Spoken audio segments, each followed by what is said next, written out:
I would like to quickly just run through the handouts that have been provided to everybody. I'm supposed to just make sure that people know what they've got here. So this is the pamphlet, and I'm going to skip this first document, which is mostly in Japanese. The pamphlet itself just gives a summary of key information about the new LL.M and Global Legal Practice program. And it's a good place to look if you want to get a quick overview of the program and some of the key pieces of information about tuition and application deadlines, that sort of thing. Okay. The next handout here is a list of courses, and there is actually a detailed description of the courses in the back here. So if you open this up, you can see that there are, it's really just a full list of what we have scheduled, along with descriptions of those courses. Okay. And we are going to, I'll be walking through this document a bit later, but halfway through this document is the English translation. This is the application guidebook. So for English speakers, if you turn about halfway into this, you can see that there is an English language set of information about how and when to apply for the LL.M program. Again, I'll talk about that in more detail later. Okay. Then we have some frequently asked questions. This is just more supplemental information about the program. We have a questionnaire, which we will ask people to fill out at the end of the session. And finally, we have a flyer regarding the symposium coming up in January, which I will talk about a little bit more at the end of this info session. Okay, before I pass over the microphone to our dean, I'm just going to go through the schedule very quickly. We expect this to take an hour, so we should be done hopefully by 4:20, I suppose, or 4:25. The next speaker is going to be Professor Katayama, who's the dean of Keio Law School, and he's... Oh, Yamamoto sensei? Oh, really? Oh, I'm sorry. I guess I must have been looking at an old draft of the schedule. So the next speaker will be Professor Yamamoto, who is the vice dean of the law school. Before, I'm just going to quickly run through the rest of the program. After that, we'll have Professor Litt, who's going to speak a little bit about the strengths and the unique aspects of the LL.M program, the Global Legal Practice program. And then I'll talk in more detail about the application guidebook and the application process. And then we'll have a little bit of time for Q&A, questions and answers, at the end of the session after that. As a final note, this is being recorded, and there may be photographs taken for use in the LL.M program PR materials, so please just be aware of that. Professor Yamamoto. You got your own mic? Great. Good afternoon, everybody. Hello, participants of Osaka session and Hanu session. Welcome to Keio University Law School. My name is Hajime Yamamoto, and I serve as Vice Dean of the law school. My research and teaching focus on constitutional law. Thank you for coming to this information session. Our application to the Ministry of Education to launch a new Master of Laws program in global legal practice was approved on August 31st. We will launch the program from April 2017. The new program will permit a select number of students to obtain an LL.M degree in 1 year with instruction entirely in English. And it is the first of its kind offered at a law school in Japan.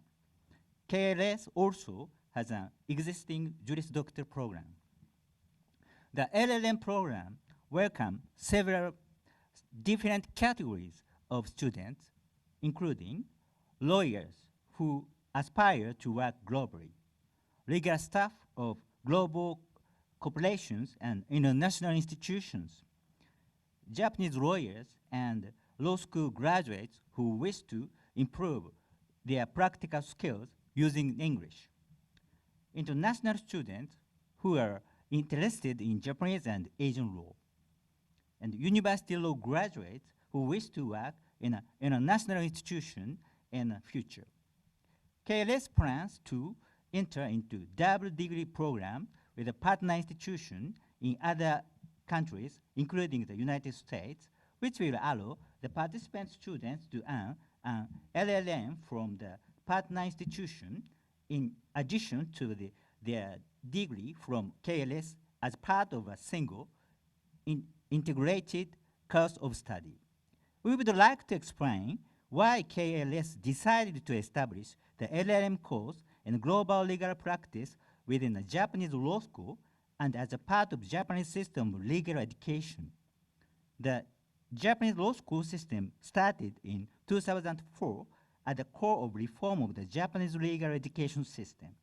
Unfortunately, we have to admit that the law school system hasn't been as successful as we would like in training legal professionals who can respond to the needs of globalizing society. In fact, up to now, most Japanese large international commercial law firms and corporations dispatch associates and employees to LL.M program in the USA to get training as a global lawyers. Keio University Law School is a unique among Japanese law schools in terms of its ability to establish a Japanese LL.M, which will train global legal professionals for the following reasons. 1, 10 years of experience and results that place KLS firmly in the top tier of schools. 2, our philosophy of internationalism. 3, the native English-speaking legal professionals, researchers, and full-time faculty. 4, more than 50 countries already offered each year in English, focusing on business law. 5, 10 to 20 exchange students each year from United States, Asian, and European partner schools. 6, a location in central Tokyo, close to major Japanese and international law firm offices, corporate headquarters, and key government offices. We think there is enormous potential needs in Japan for an LL.M course taught entirely in English. Today, there are insufficient number of lawyers and legal staff of major corporations with a legal background to understand international business. Training in order to develop its legal resources is essential for Japan's future international competitiveness. The framework of a one-year master degrees course can help to meet this need. The detail of LL.M course information will be provided by Professor Ritz and Monroe Sheridan. Thank you for your attention.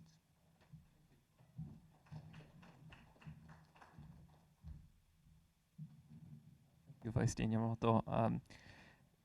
Professor Litt, would you like to come up and talk a little bit about the specifics of the program? Thanks. I'll actually sit down for this. Let's see. You all have, I think, the pamphlet that we put together. And also, the back page of the pamphlet has some details on it. The inside of the pamphlet is more just descriptive about why you might want to consider a Keio LL.M. Let's see. Excuse me. I'm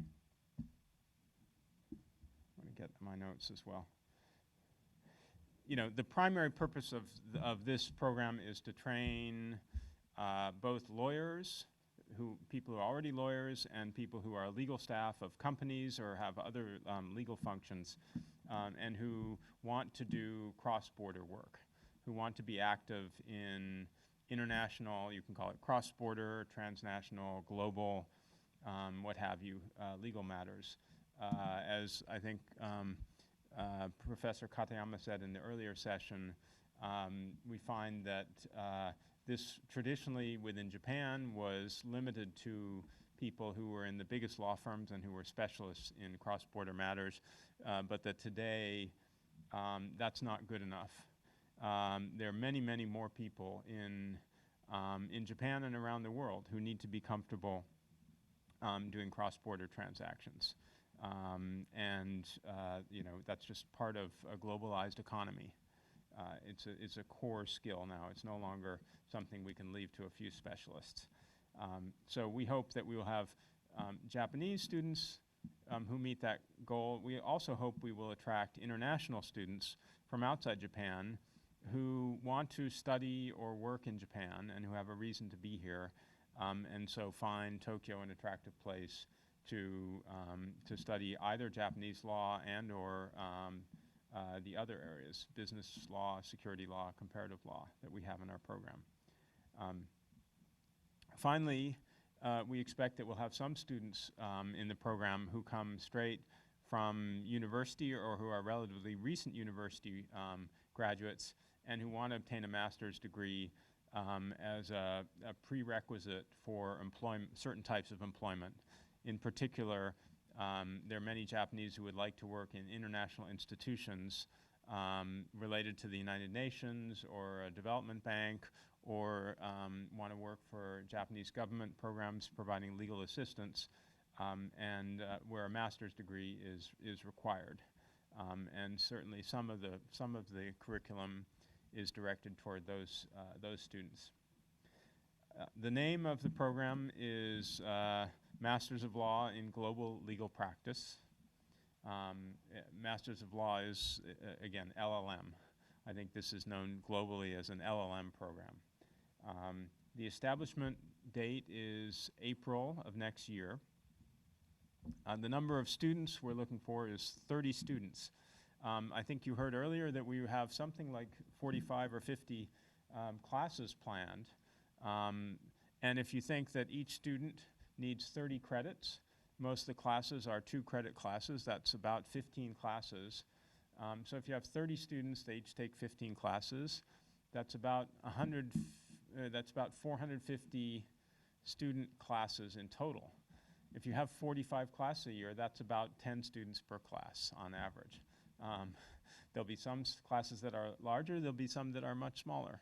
But that tells you that we're actually looking at a very small class size to start, and we hope that we'll have the ability to provide somewhat tailored, individualized attention in what we do.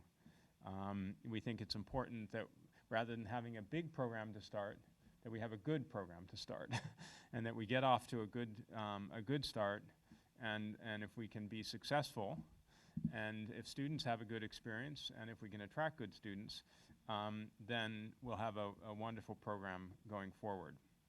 I'm sure many of you know the reputation of Keio. I think it was again mentioned in the earlier sessions.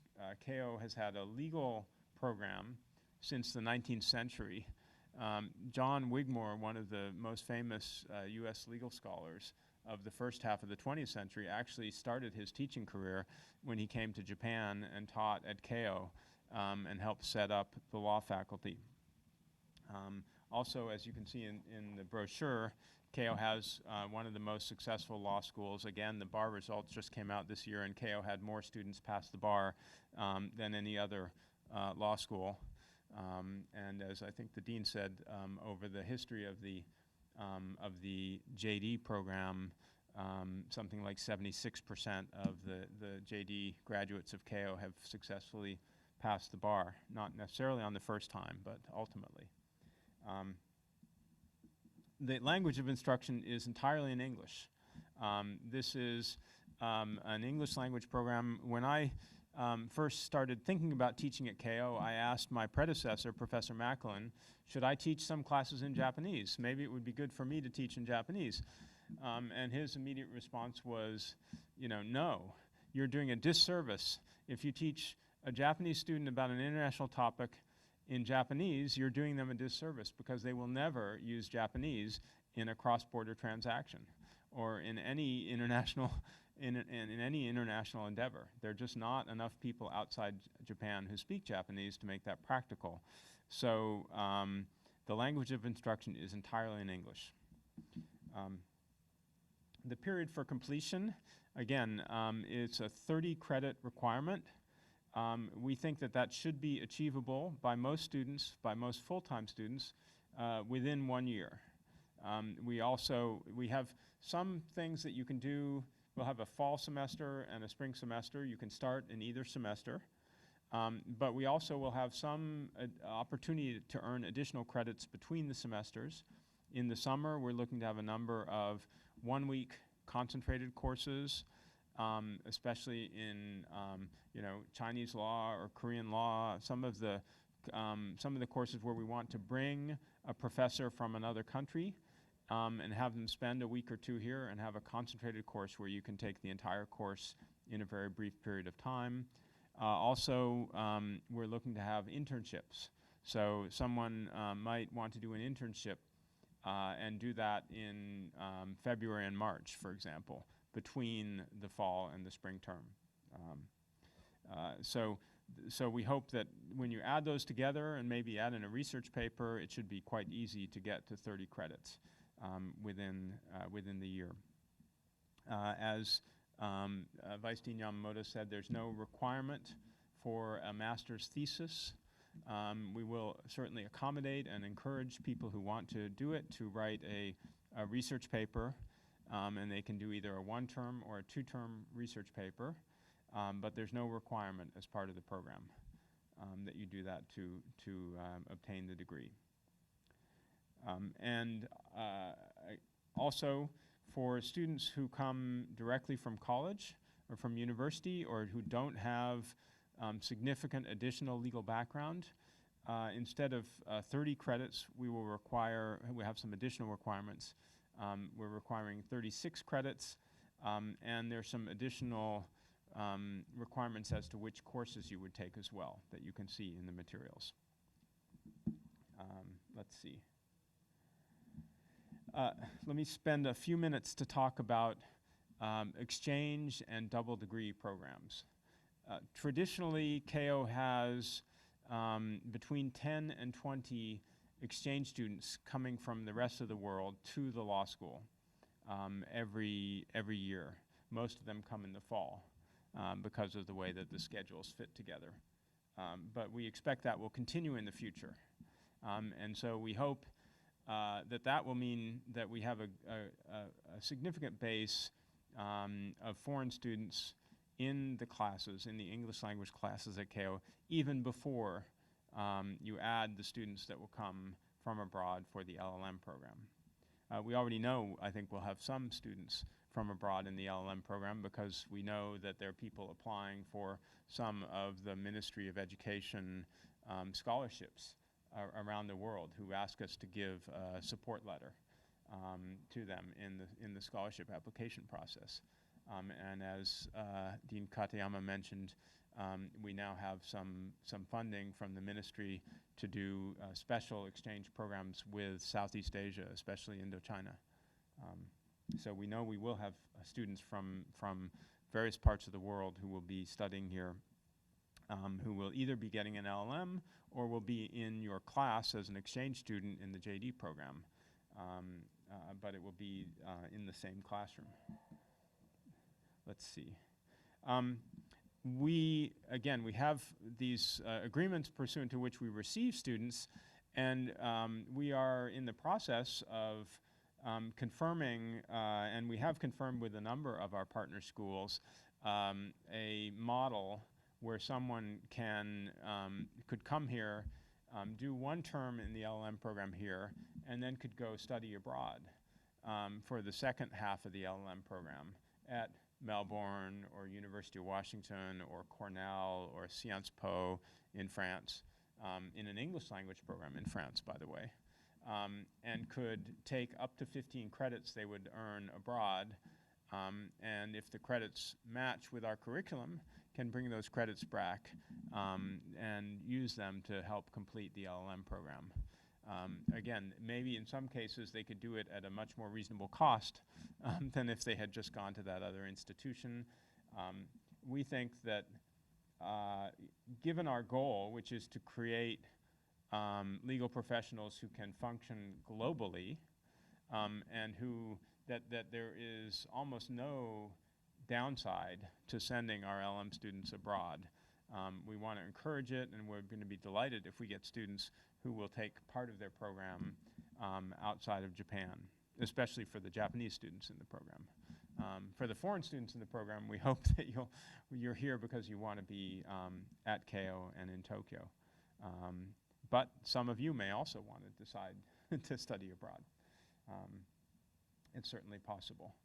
The double degree programs, the first one that we have worked out and we're almost ready to sign up is with the University of Washington in Seattle. The University of Washington has a leading Asian law center in the United States, and it has a history of scholars coming from around Asia to study there and sending scholars to Asia. And Keio Law School has a long tradition of exchange with them. We are now doing annual symposia, seminars like the one next January. We have one of our professors is there this fall as a visiting scholar. And again, we have a long history of relationship with them. They have 7 different specialized LLM programs in areas like sustainable development, health law, intellectual property law, global business law, tax, and they have a general LLM program.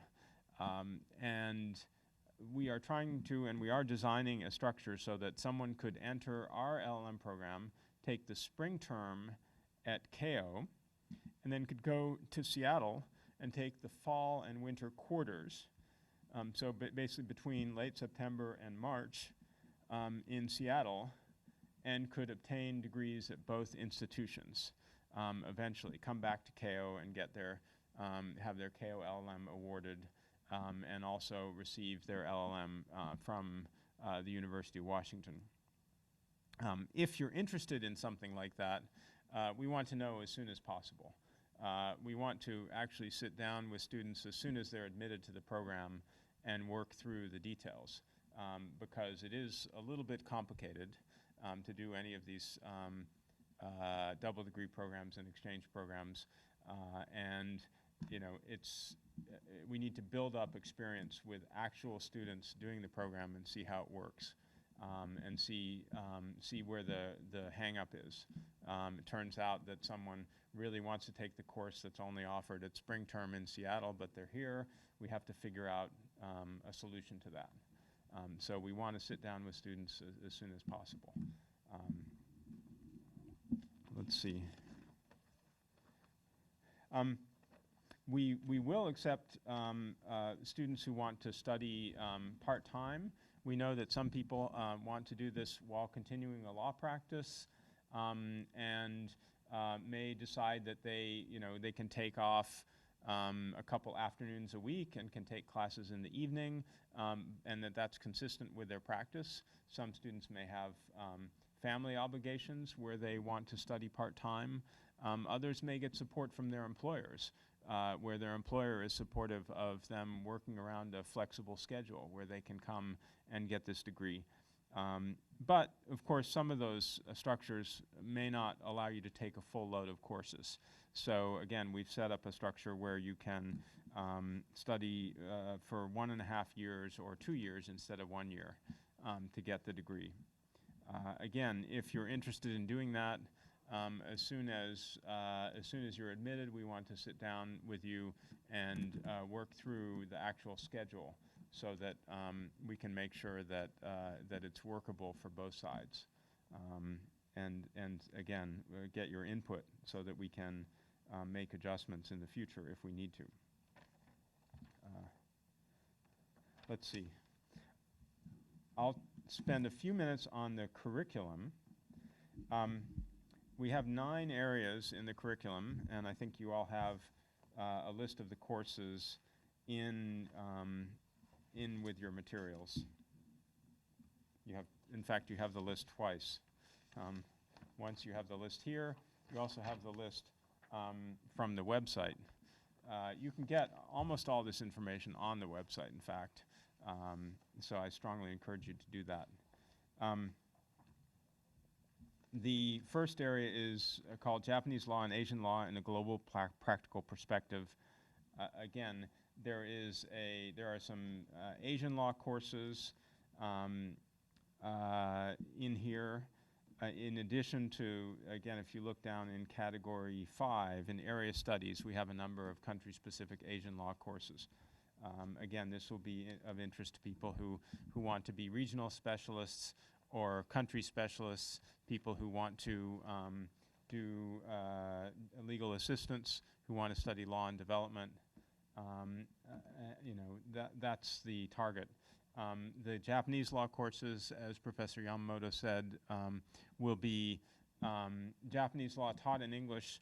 It will be maybe slightly different than the Japanese law course you would take if you were to take the same subject in a typical Japanese law faculty class, because it's intended to be more comparative and global in the way that it's taught.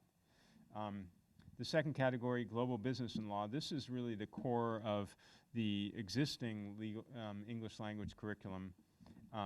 And we expect that, again, there'll be lots of people from corporate legal staffs and practicing lawyers who want to take these classes because they want to apply them directly in their practice and they have a business-related practice. Global security in law, again, is more public law focused. Environmental law, space law. You know, we have one of the Japanese leading specialists on the law of outer space, Aoki Setsuko-sensei, who's here at the law school. We have a center on that. And in fact, if you go down and look at the moot courts, one of the moot courts that is held every year internationally is a competition involving issues of relating to outer space. So if you do the moot court, you might actually be involved in that as well. The fourth area is innovations in intellectual property law. Again, most of these classes will be taught by Takenaka, Professor Takenaka, who again will be splitting her time half the year at the University of Washington, half the year at Keio, and is a leading you know, IP intellectual property scholar. We also have a practical course on intellectual property licensing taught by some of the leading practitioners who do big licensing deals for, you know, SoftBank, Hitachi, Toshiba, you name it, for the big Japanese companies. Again, area studies I mentioned before. Some of these classes will be concentrated classes in the summer. Comparative law, again, we have a healthy group of comparative law classes. These are a number of them, including comparative contract, comparative corporate, and corporate finance, really are related to the business category.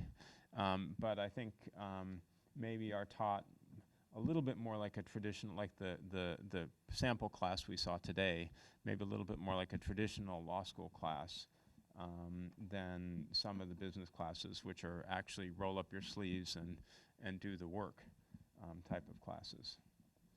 We have, again, current legal issues. We have a number of seminars on cutting edge topics, cyberspace law, trade law, and then we have legal research and writing, including some writing seminars and the research papers, and then finally practical training. Everyone will need to take a certain number of courses from the global business and law or the global security and law category, and we'll need to take at least 4 credits from the practical training category. These are, again, classes we hope will lead to your actually being able to work as an international practitioner. Let's see.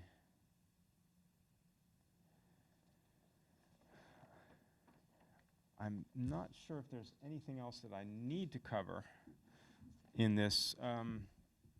Okay, let me talk a little bit about the faculty lineup. We have 12 full-time faculty who are, from April, will be related to the LL.M program. In addition to Reed, Monroe, Sheridan, and myself, there is another professor by the name of Colin Traherne, who is a practitioner who specializes in actually international arbitration and has a lot of experience with public international law at the Herbert Smith Freehills firm, who will be teaching several classes each term here from April term.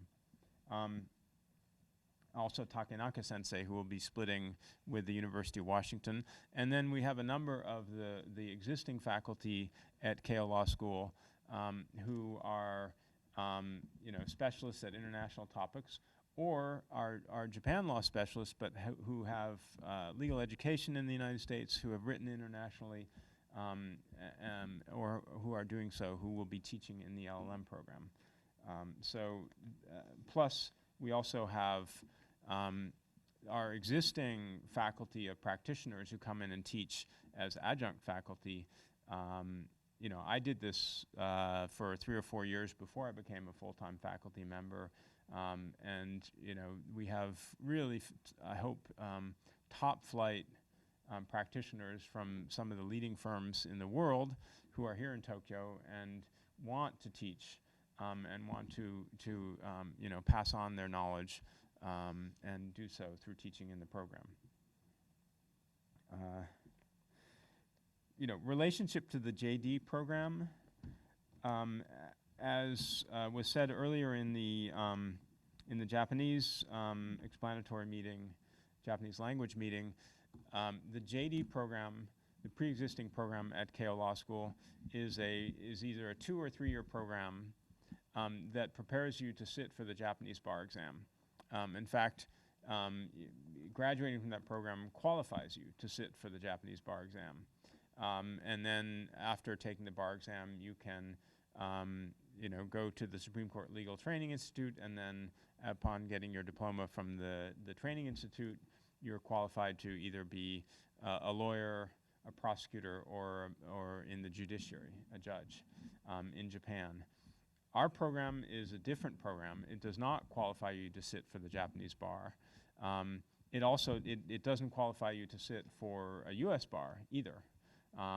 If you did the double degree and you check all the right boxes, then you may be able to sit for a US bar. But that's a very complicated topic, and it's one that's best not addressed. It's best addressed on an individual basis, because again, it's not easy to tell you at a meeting like this whether you would be able to sit for a US bar or not. And it's certainly not the reason to come to this program. If you want to sit for a US bar, then you should probably be going to a US law school and be talking to them about what the requirements are. But I mean, we are in the same building as the JD program, and we do have JD students who sit in the existing English language classes, and we expect that they will still be in the classes once we start the LL.M program. So there is, I think, some real benefit to being here in the law school.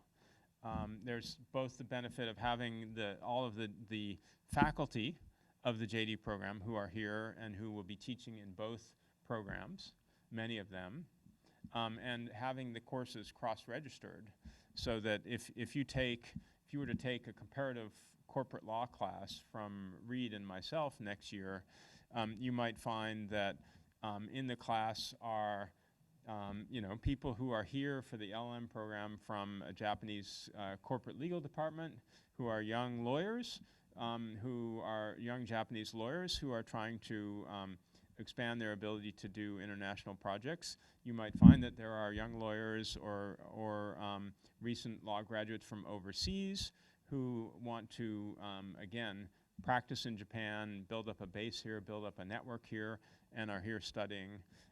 You might also find that there are just, again, the JD students who want to take comparative corporate law, and that there would be several of them in the class. There would also potentially be the exchange students who are coming every year, who are from top law schools around the world, and who we hope will still be here next year.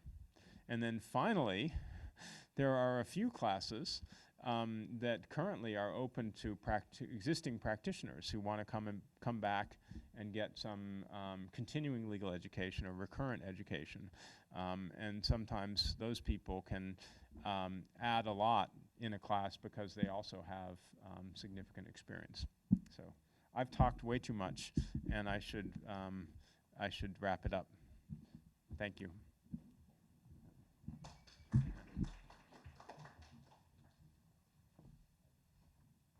Thank you. Okay, so I will now, I think I'm going to try to speed this along and make this a little bit briefer than I had planned initially, but I'm going to run through the application process in English for the LM program. So the key document to look at, actually I'm going to use this. Great. The key document to look at here is this Japanese language application guidebook, and if you turn through, then you can get to the English portion. I'm showing it to the camera. Okay. Excuse me. So all the information relating to the admissions for the Global Legal Practice LM program are actually available online. And if you go to the Keio Law School homepage, all the information that you need to prepare your application is available there. The explanation that I'm going to give now is really just a summary of certain portions of this. And if you go onto the webpage, you'll be able to see the most recent, if there's any kind of changes or updates, and all of the kind of most important information and instructions will be available there. So what I'm really hoping to do now is just to walk through the application process in a kind of summary fashion. And you should definitely look at the website before applying, because that's where the most important information that really controls the process is available. Okay, so first thing is requirements for admission. Section 1.3.1-3 of the application guide actually lists the requirements for admission. This is a graduate level program, so we expect all applicants to have completed an undergraduate program. There are some exceptions for students who have unique circumstances, but as a general matter, that's the rule. And in some cases, for students who have an undergraduate degree but not any kind of legal experience, then different requirements may apply. I mean, they have an undergraduate degree not in law. For students who wish to have the school, Keio, evaluate whether they are eligible to apply, they can follow the instructions at the bottom of page 2 and the top of page 3 in the application guide, which explain the process for getting an evaluation of eligibility. But for many students, I think that evaluation will not be necessary because they will clearly qualify to apply for the program. Okay. The application schedule is summarized on pages 3 and 4.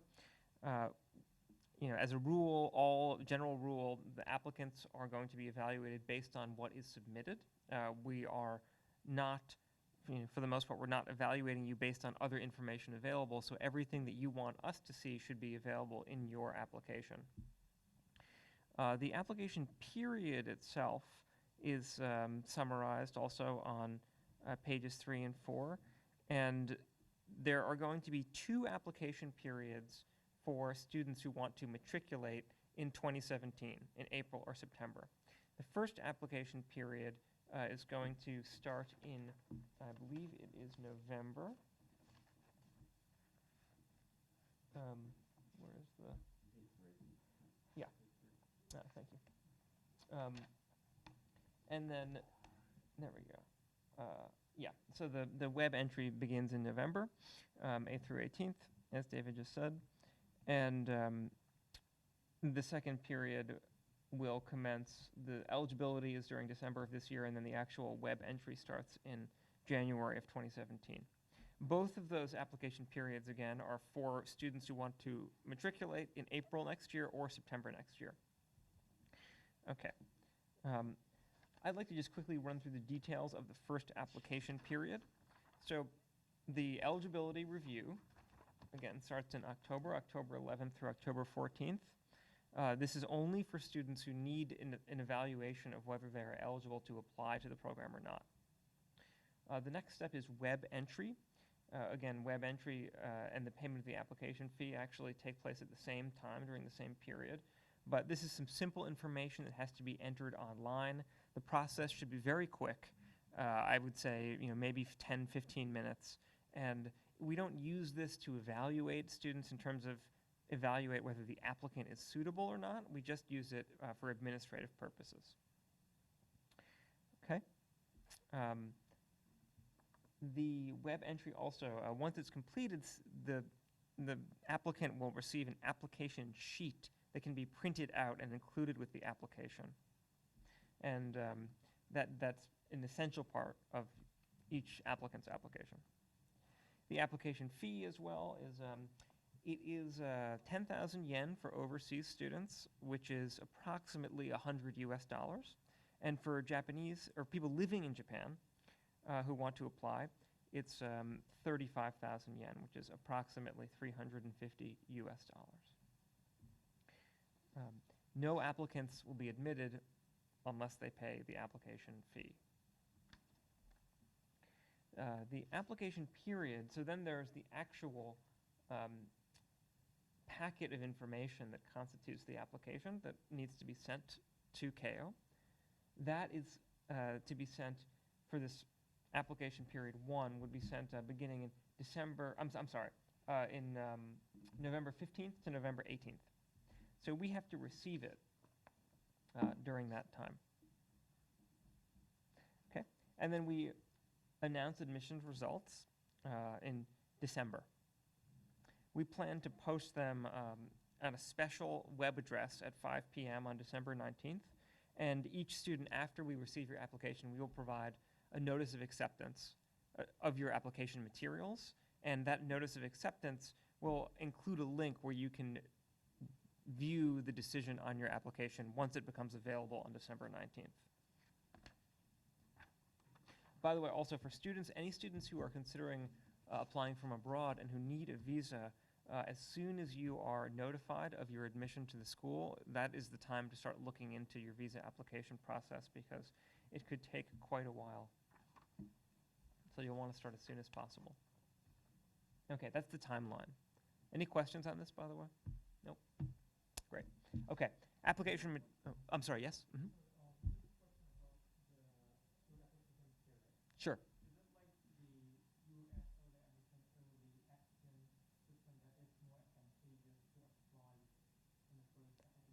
Excellent question. The answer is no. So either there's no preference given to either application period, and we actually will also allow students who are not accepted during application period 1 to apply again during application period 2.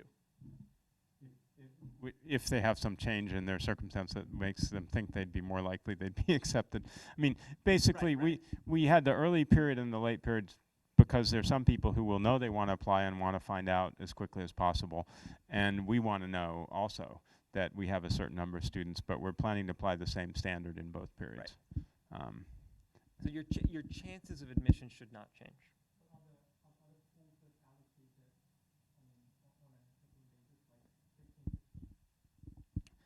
Nothing firm like that.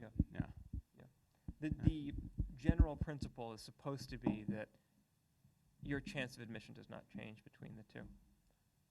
At least that's what I have. Yeah, what I've been informed. Yeah, but it's a very good question. Okay, application documents. So each application contains a whole set of documents. They're listed on pages 5 through 8 of the guidebook. I'll run through these very quickly. First one is the checklist. This is just something to help you keep track of all the documents you need to prepare and make sure that you are submitting a complete application. The next item is the application form. This is basic information about you, but it's also an opportunity to include information about your educational experience and your work experience.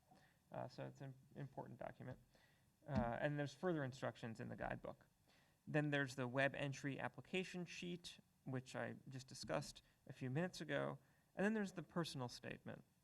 The personal statement has 2 prompts. So there'll be really 2 questions to answer or 2 essays to write. And there's a total word limit of 2,000 words. But there's no specific limit for each prompt. So you can choose how much, within the 2,000, how many words you want to allocate to one versus the other. It's really your choice. Whatever you think deserves the most attention in your application, as long as you are providing a full response to both prompts. The next item are what we call confidential reports on the applicant, which are letters of recommendation. There's a form for the letters on the website, and it's really your choice as to who you want to submit the letters on your behalf. But as a general matter, we strongly encourage applicants to get at least one letter from your academic advisor or from a professor who is familiar with your academic work at the educational institution from which you most recently graduated. If you haven't graduated yet, then from the institution that you are going to graduate from. We're looking to see letters from people who are familiar with your academic accomplishments, and if you're a professional, then your professional accomplishments. The specific instructions for submitting letters of recommendation are on page 6 of the application guide, and the letters must be sealed and signed by the recommender. The content of the letters is confidential, so it will not be revealed to the applicant by Keio. And also, applicants should be aware that we might contact the people who write the recommendation letters, the recommenders, if we have questions about the document. Okay. The proof of graduation or expected graduation and transcript of academic record are two more items that are required. These help demonstrate, the proof of graduation or expected graduation helps demonstrate that the applicant is eligible to apply for the program and fulfills the eligibility requirements that we talked about at the beginning of this info session. If the applicant hasn't yet graduated but is going to graduate, the graduation must take place before the applicant's desired matriculation date. So if you want to start in the LL.M program on April 1st, you have to have graduated by the day before that. So you can't start the program unless you've graduated from your, let's say, undergraduate institution, or you've obtained a degree that makes you eligible to apply. And we also require an academic transcript. Okay. I think in the interest of time, I will move on to the proof of English ability. So the LL.M program, as David mentioned, this is an all-English program. And applicants who are not native English speakers have to submit proof of English ability that meets the requirements that we've set forth on pages 7 and 8 of the application guide. The basic requirements are a TOEFL score of at least 92 or an IELTS academic score of 7.0 or higher. There are additional details on pages 7 and 8 of the guidebook. But the score report has to be sent directly to Keio from the testing institution. So the applicants should be careful to make sure that the timing works out so that the score report actually arrives at Keio during the application period. We can't accept score reports that arrive after the end of the application period. And a few other documents that are required are a copy of passport for applicants who are not Japanese citizens. If we have applicants who are living in Japan who are not Japanese citizens, and we also require a copy of the Japan residence card or the alien registration card. And for overseas applicants who are paying the reduced overseas fee, we require proof that the applicant actually lives overseas, which would be either a proof of employment at an overseas institution or some kind of proof of enrollment at an overseas educational institution, something like that. There's more detail in the application guidebook. So applicants will be selected based on a holistic assessment of the documents that are submitted during the application period. When we think it's necessary, Keio may contact applicants to request additional information, additional materials, or to request an interview. But those are things that we might do if we view it as being necessary, not typical requirements for an application. We will announce the application results online, as I mentioned before. Applicants will be able to see the results by visiting the URL provided in the email that we send once we receive the application from applicants. Okay. And as I mentioned a little bit earlier, there are different application periods, multiple application periods for the same matriculation dates. But one thing to keep in mind, so we have these two separate application periods. If an applicant requires a visa in Japan, then applying during the second period is going to make the visa timeline very, very tight.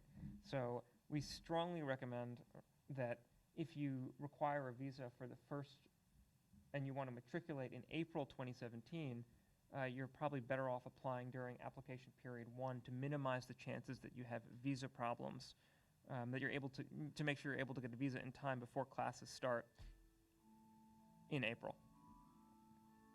Okay. And last two items are tuition fees and scholarships. So the fees for the program consist of, for the first year of study, there's an enrollment fee of 60,000 yen, and there is a tuition fee of 1,560,000 yen, for a total of 1,620,000 yen. And that is, very roughly speaking, it's about 16,000 US dollars. So it's much less expensive than comparable LL.M programs in the United States and many European countries as well. Now, most students we would expect would just do a one-year course of study, but some students may apply for a two-year course of study depending on their individual circumstances. And the second year of study is actually less expensive than the first year for students who require that second year. There will be an enrollment fee of the same amount, 60,000 yen, but a tuition fee of 935,000 for a total of 995,000 yen, which is, again, very roughly speaking, approximately 10,000 US dollars. And then there are scholarships for the program. So the scholarships that are available to Japanese students and foreign students are likely to be different. In fact, there are some that are available only for foreign students, for example, from the Japanese Ministry of Education. But those scholarships are, the Ministry of Education scholarships are not administered by Keio University, so students have to apply to the Ministry of Education separately. But the Ministry of Education, typically they offer a scholarship that is designed to cover tuition and some living expenses for students who spend time studying in Japan. So it's something that foreign students may find worthwhile to look into.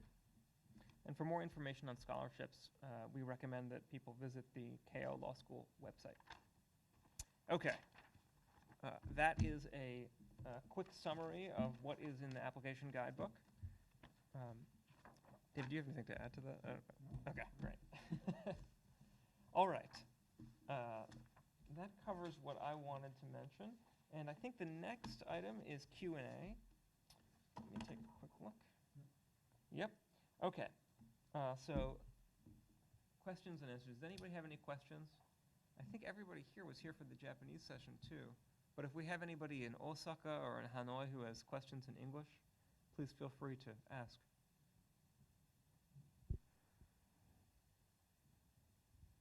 Doesn't look like it. Okay. Well, thanks everybody for coming. I want to raise two final points. One is the symposium that we have in January. This is titled The Globalization of Japanese Companies and International Corporate Legal Practice, with a focus on tax and IP issues. Saturday, January 14th.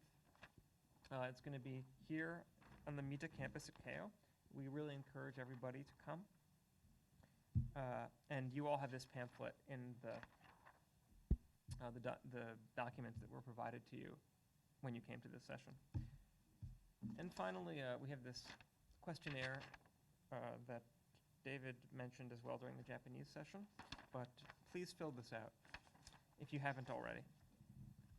Anybody else have any other comments or anything? No? Okay. Thank you, everybody. Thank you very much. Delighted to answer questions after the session if you want to talk. Thanks.